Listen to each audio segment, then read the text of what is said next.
Hi, folks. Mr. Coleman here, bringing you some tips as you complete the Common App. If you haven't yet, I strongly recommend that you create your Common App accounts by going to apply.commonapp.org. Okay? So the landing page for Common App takes me to my dashboard. As you add schools to your Common App, you'll see the schools populate here, and they'll let you know information on what you have and have not completed. You can always add schools to your list by going to the College Search tab. They'll populate on the My Colleges tab, and your progress will be shown on the dashboard. Today, we're going to focus primarily on the actual Common App itself. Okay, you start off with the Profile tab, and just one note on all of these tabs, you can always see the tutorial. On every one of these sub-tabs, there's a tutorial, lots of video content. So if there's anything you're not sure about or confused about, you can always watch the video for more information. And if that doesn't make sense, feel free to reach out to your counselor directly. Okay, the personal information section is relatively straightforward. The biggest piece that I want to highlight for everyone is actually the final section of Profile, the Common App fee waiver. If you qualify for free or reduced lunch, you are eligible for a fee waiver for all of your Common App schools. All right. How do you know whether or not you're eligible? Reach out to your counselor directly and we'll let you know. Okay. That FIIF, the Family Financial Information Form that you fill out during registration, that is it. That's the form that gets submitted where the federal government processes and assesses whether or not you qualify for free or reduced lunch by the federal guidelines. Okay. But again, reach out to your counselor if you have any information. The takeaway is, though, if you do qualify, you must click yes here because we will not be able to submit the fee waiver for you unless you've taken care of this in your Common App. All right, very important step. The family tab is relatively straightforward. Again, please watch the tutorial. If you have any sort of unique circumstances, such as a parental divorce or separation, and you're not sure which household to claim, etc., please watch that tutorial and then follow up with your counselor if you have any additional questions. The education tab we're going to spend a little bit of time on. It's very important that you put in Jones College Prep as your high school because, spoiler alert, you attend Jones College Prep. Right, okay? It should auto-populate your date of entry as September 2017. That might shift for you, especially if you transferred to Jones. It should also auto-populate to June 2021 as your graduation date. Okay. If you plan to graduate early, there's space for you to select that. Okay. The other secondary high schools space is specifically for students who did transfer to Jones. Okay. Now, a question we always get.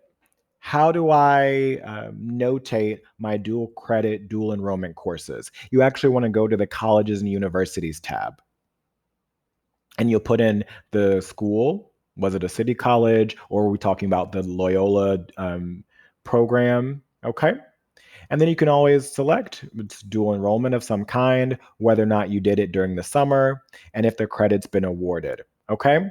Just a brief note there, especially if you're enrolled in one of the dual credit, dual enrollment courses now, you won't be able to send the college transcript to your universities that you're applying to until you actually completed the course. So that's a step that folks often forget, that after you complete a dual enrollment or dual credit course and have earned some sort of college credit, it doesn't automatically, that college credit is not tracked on your transcript, your high school transcript, and doesn't automatically get sent to the college and universities you plan to apply to. You must request that from, say, Loyola or the city colleges directly.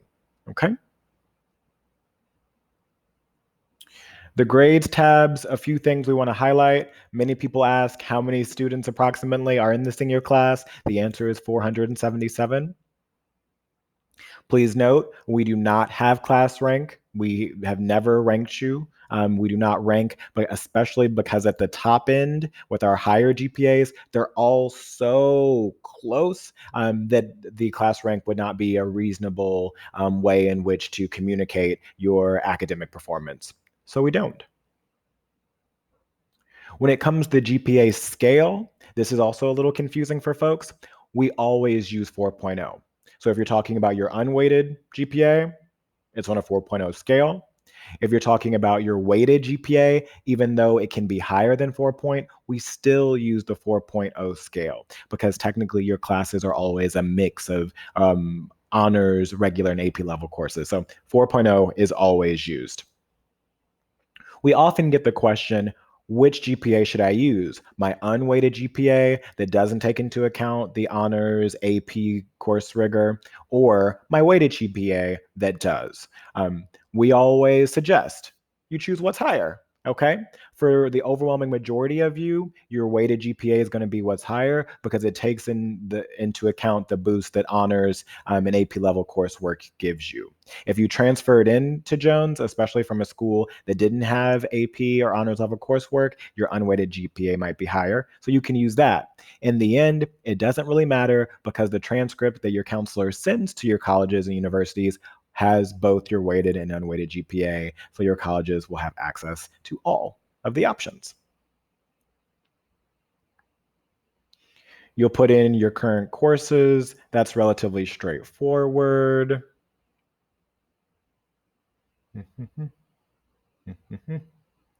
Please note, if you're going to put in any honors that you've earned, you can only enter up to 5 honors. So if you've earned additional honors while in high school, you'll have to prioritize the most meaningful 5. All right. And then the community-based organizations, if you had any help in completing your Common App, you'll put that information there. And then they'll ask you some questions around your future plans.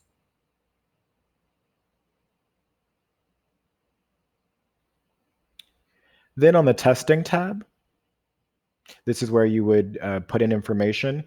It's totally up to you whether or not you self-report ACT or SAT scores.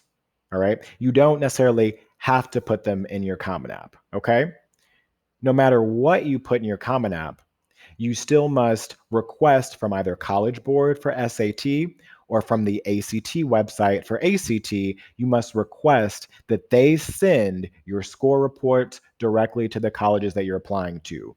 Jones does not send your official test scores to any college or university. You must do that directly through the testing bodies, okay? If you qualify for free or reduced lunch, you are eligible for fee waivers. Excuse me, you're a fee waiver for sending test scores in addition to the Common App fee waiver. So if you want to learn more about that, reach out to your counselor and they can help you. They'll be putting you in touch with me and I'll get you that waiver information. Okay? But again, you're not required to track your test scores here. That is optional. Okay? One note around the activities, your clubs, hobbies, sports, it maxes out at 10, right? So you'll have to choose if you've done more than 10 activities, you'll have to prioritize the most meaningful 10 to share. When it comes to the writing tab, this is where we get into your personal essay, the information required of you. Okay. That opening statement there is just making sure that you're aware. Some colleges and universities don't need or request a personal essay. So as you're completing your Common App, you'll have the option on whether or not you want that essay, your official essay, to go to schools that don't require it. You see here, it lets you know which schools require the personal essay. Since Northwestern's on my list, it lets me know that Northwestern requires it. And then here, you can look at the options and decide which prompt you would like to use for your personal essay. And then you can always type it outside of Common App and copy and paste it in, just to make sure the formatting comes over appropriately. And you're all set, okay? And your essay maxes out at 650 words, okay? There's also the disciplinary history section. The only point I'll make on this is that we strongly encourage students to be honest based on the criteria here, especially if there's anything that led to probation, suspension, removal, dismissal, or some sort of expulsion, that you input that information appropriately. And if you're not sure what to say or what to put, you can always reach out to your counselor directly for additional support. The last piece under writing, and this is very important, is the additional information. Okay? Now, this is your space, your primary tool in your Common App outside of your essay, where you advocate for yourself. Common App, your colleges, universities appreciate, yes, we are very much in a global health crisis. If there's anything specific to that or anything else that has happened in your life during your time in high school that has directly impacted you, your wellness, your academic performance, any of these pieces that you feel they need to know about you, you can always input that here. All right? If you're not sure whether or not you want to put something here or how to phrase it, that's always something that you can come and talk to your counselor about. We do workshops with students every year around different situations. If there is some loss in your family or some mental health issues or some overall health issues for you, your family, attendance issues, academic issues. One year your grade slid for some sort of reason related to what's going on in your personal lives. There are a lot of different circumstances. Just let your counselor know, and we can talk to you about what may be pertinent or appropriate to share. Okay? Lastly, with courses and grades, you know what? Some schools will require you to manually lay out all the courses that you took and all the grades that you earned. Again, not every school requires that. You can always check out the list of colleges that require such. Since Northwestern's the only school on my list right now, and Northwestern doesn't require it, I don't have to do that. Okay? So that's your full Common App. I do want to head over to the My Colleges and check out Northwestern for a second, because this information under application, you'll see this for all your different schools. So on your main landing page, you have information on the application deadlines, the required documents, things like the school report or the council recommendation, the mid-year report, right? This will all become important throughout the year as you're thinking about what needs to be submitted.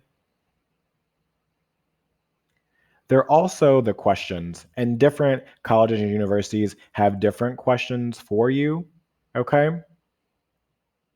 I think here, yes, it includes not only disciplinary information, but your Why Northwestern supplemental statement. All right, so if there is a supplemental statement, you'll see it here under the subtabs for that college. What's really important to highlight is the recommenders in FERPA, okay? So note, if you haven't already, you must link your Naviance and Common App accounts together. There's an email that went out from JCP Counselor's Corner with senior highlights that had a link to a video describing how to do that. You can also watch the other one of the other YouTube videos that I've created this year talking about it as well. You must link them. There will be no way for your teachers or your counselor to submit anything for you until that is done. Another note, do not put in your counselor or your current teachers at Jones, in as recommenders for you in your Common App. We handle all of that through Naviance. The only people that you need to put in as recommenders in Common App are any teachers or coaches or individuals outside of Jones that don't have access to Naviance. That includes any people who taught at Jones and no longer teach at Jones. You would put them in directly in Common App, or if the school's non-Common App, send them information and instructions on how to submit their letters directly to the school. But for your current teachers at Jones, and your counselor, that's all handled in Naviance. Okay? The last piece I wanted to show you is the financial aid resources. And it gives you information around the FAFSA, the free application for federal student aid, and the CSS profile. FAFSA is how you become eligible for federal aid. CSS profile is used by a subset of schools, many of them private, to assess your family's financial situation. Again, there's more information here. And as you add schools to your list, you'll see them populate under apply for financial aid. So you can click there and you'll go directly to those schools' financial aid information pages on their websites. Okay? Those are the highlights that I wanted to share with you in preparation for Senior Seminar. Make sure you watch the video tutorials if you have any questions. And then after that, if you have additional questions, feel free to reach out to your counselor. All right. Take care, folks. Bye.